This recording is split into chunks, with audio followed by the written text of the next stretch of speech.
Hello BookTube, I'm Heather, and this is quite clearly a fluke since it's a Friday and I'm recording a video.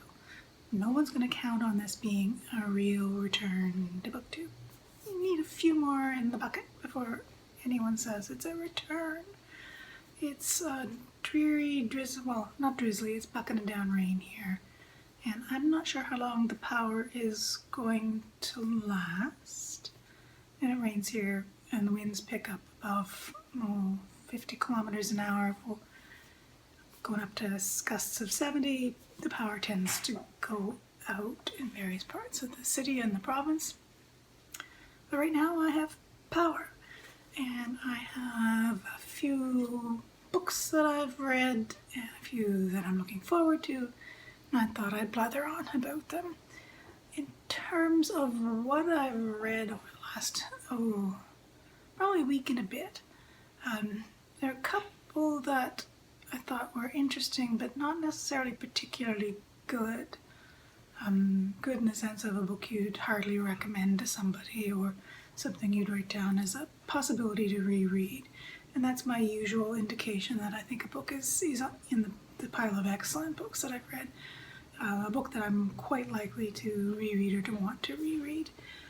So the two books I'm talking about, one was published in the 70s and one in the early 2000s.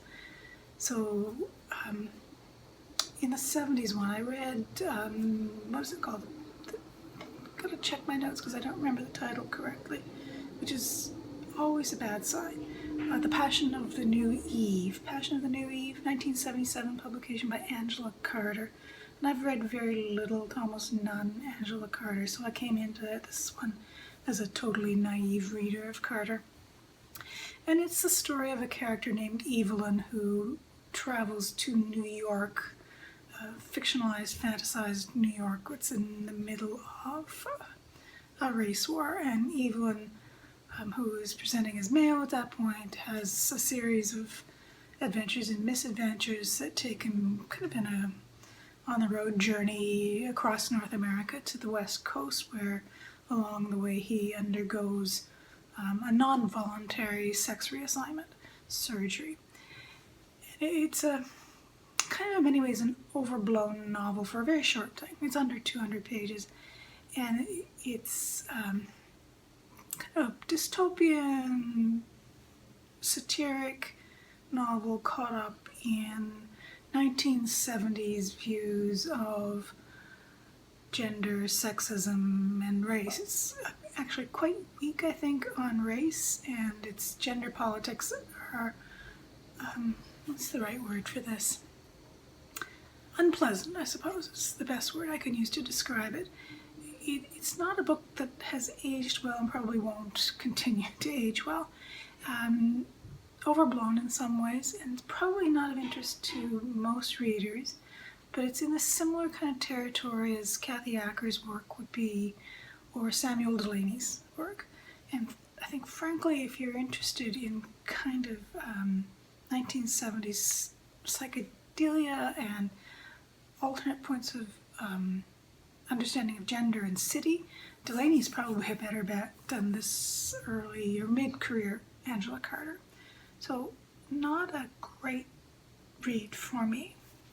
The other one, a little less challenging as a novel, because it's a very conventionally imagined and conceived novel, is The Interpreter of Silences by McNeil, and it came out in 2006.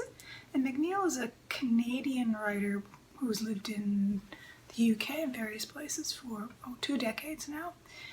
And the novel is kind of a countering of, in my mind at least, of Alistair MacLeod's No Great Mischief, which came out, 1999, so this one was published 6 or 7 years after it.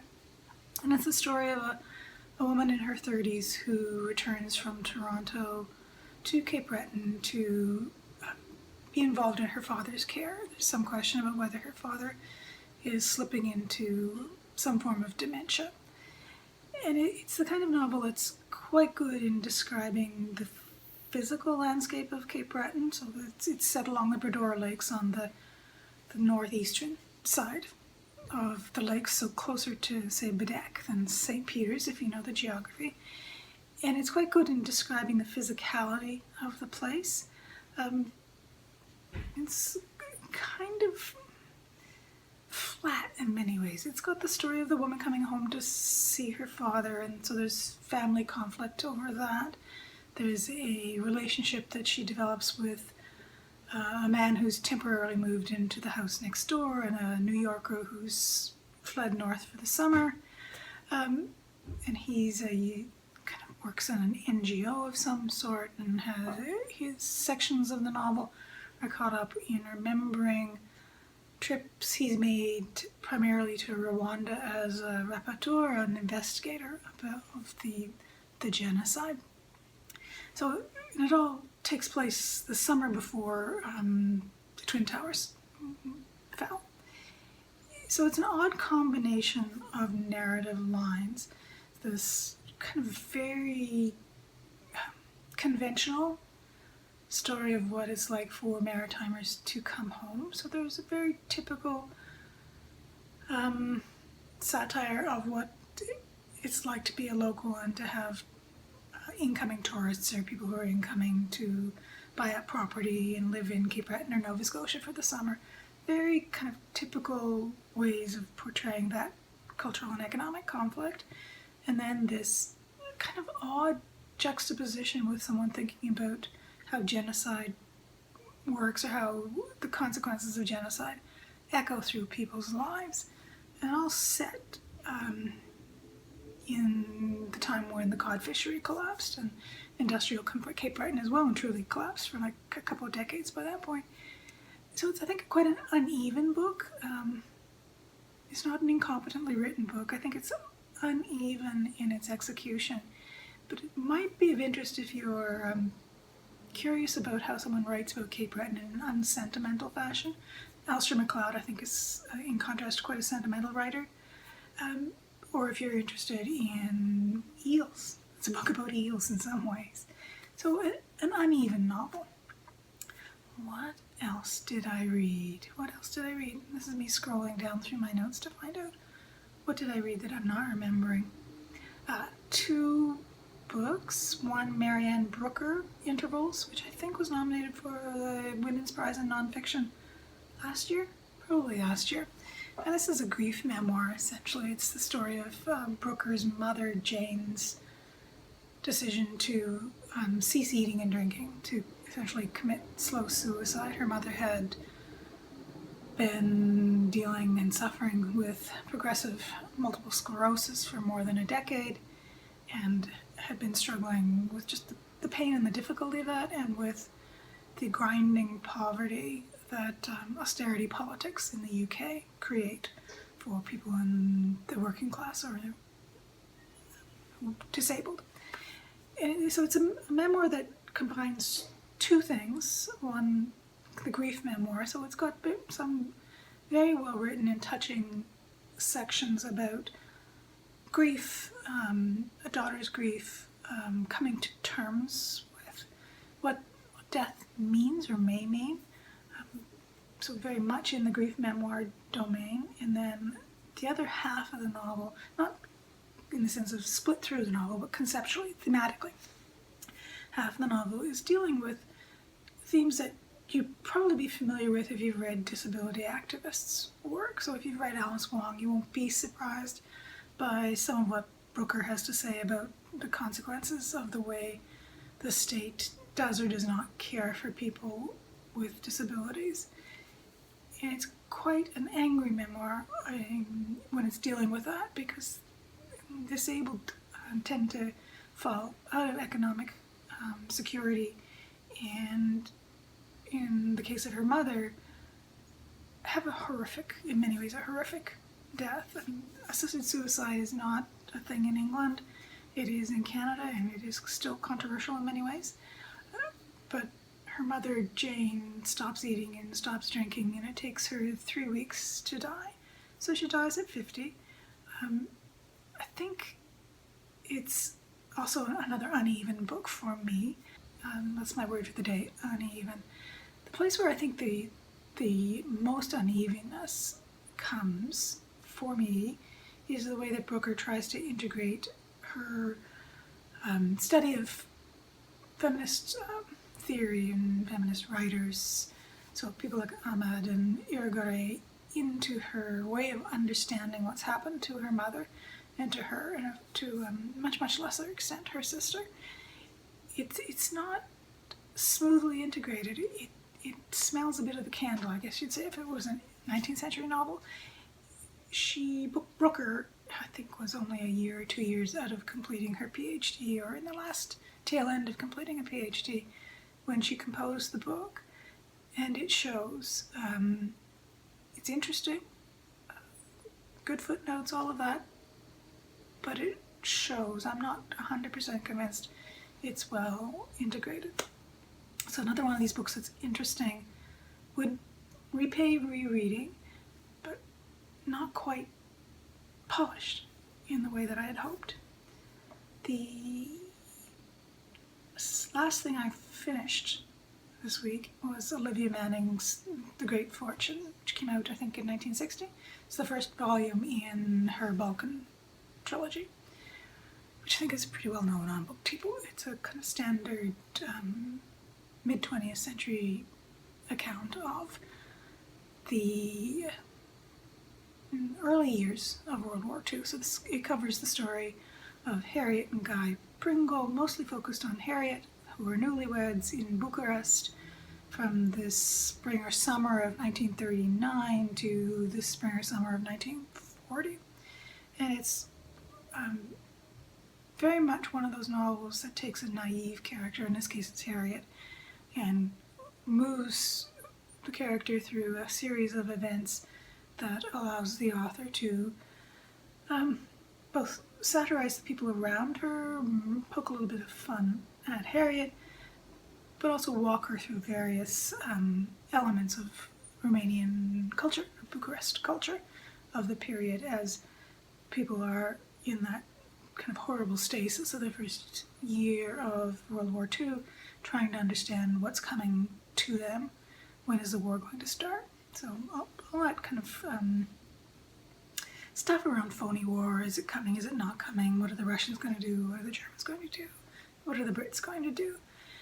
And it's quite a well-done novel, I think. It's probably one I will poke into again, maybe in a couple of years, and I'm leaving a couple weeks between finishing it and picking up the next one in the trilogy. It's got vividly described scenes, vividly described social stuff, and memorable characters.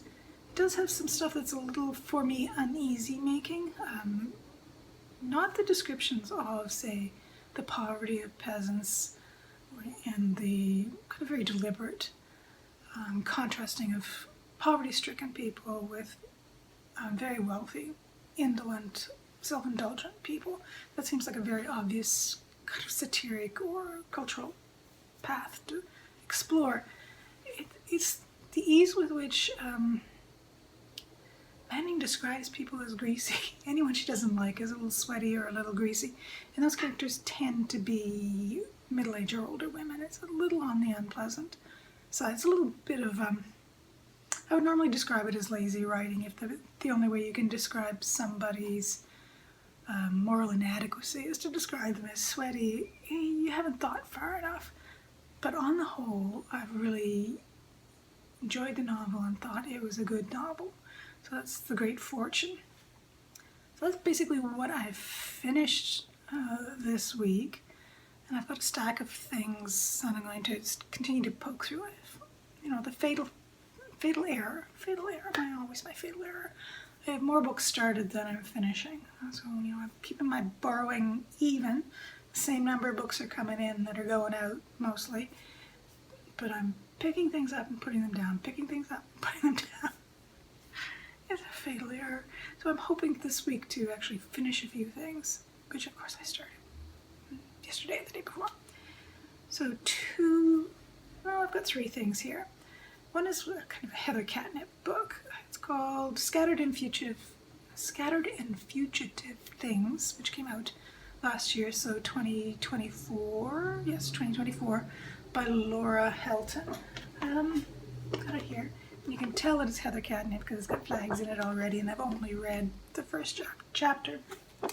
So it's a bit of library history and archival history. So Helton is looking at the history and importance of 5 or 6 Black archivists, librarians, and bibliophiles, the best known of which are probably, to most people, would be Dorothy Wesley, or Arturo Schomburg of the Schomburg Center. I'm a chapter in, and I'm quite enjoying this. It's a very well documented book. Helton is a meticulous scholar, generous and meticulous. Her footnotes are, some people would probably call them excessive. There's more than 130 for the introduction or first chapter, which is itself maybe 30 pages long. But she's meticulous, so if she has come across an idea in a lecture that has not yet been published, she will cite precisely the person delivering the lecture and when the lecture was given and all of that. And that shouldn't be something that anyone would take note of or remark upon, but scholars do not always record where they initially pick up an idea, or an idea that's not currently part of the published scholarly record. So she's meticulous. I'm looking forward to moving through this. It's not particularly challenging in terms of reading, so if you're interested in the history of the establishment of Black collections, collections of everything from ephemera to scholarly studies, things that now are prominent parts of universities and intellectual systems, you might enjoy this, because those collections did not come together randomly. There were people behind them who took, in some cases, considerable risk to build them at a time when public libraries, for example, imposed Jim Crow laws in the South in particular, where you could not go into a library if you were Black. So I'm looking forward to making more progress on that this week. For just simple pleasure reading, I'm carrying on with my John LeCarre reading. I've started rereading his stuff mostly in chronological order, and I've got up to the Honourable Schoolboy, and I haven't quite gotten into it. I keep putting it down after the first page or two.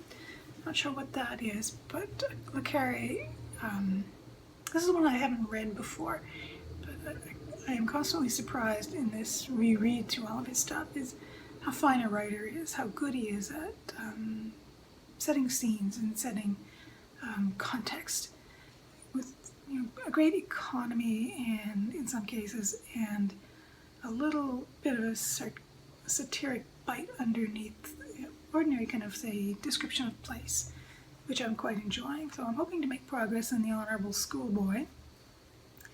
And lastly, I'm partway through Janet Flanner's Paris Was Yesterday, which is a bind-up or a collection of the short pieces she wrote for the New Yorker in the 20s and 30s when she was living and working in Paris. They're like short biographical sketches of people and places in Paris, and they're largely fluff in many cases, the kind of gossipy sort of thing you'd publish as filler in the New Yorker. But they're a lot of fun to read. I'm reading them at bedtime because they're short and discreet and full of name dropping. My lord, Janet Flanner could drop a name. And they're lightly annotated. I'm not sure where my copy is. It's beat to pieces. Is it? Yeah, this is it. It's a library copy, and it's one of these paperbacks that's just been through the ringer, so I'm probably going to have to read it very carefully so that it goes back to the library in one piece. I'm partway through her 1927 section, and it's full of all the characters you'd expect to hear about in Paris in the 1920s. So that's it for me this week in my fluky second video in a week after months of not recording. So a couple of books that I read that I think have either not aged well or uneven. A couple of books that I think are great in their way, one stronger than the other, of course, and 2 or 3 things that I'm looking forward to. I hope you have had a good week and you've got great books on the table beside you to read today. And I hope you're not counting the hours before the power outage. Bye-bye.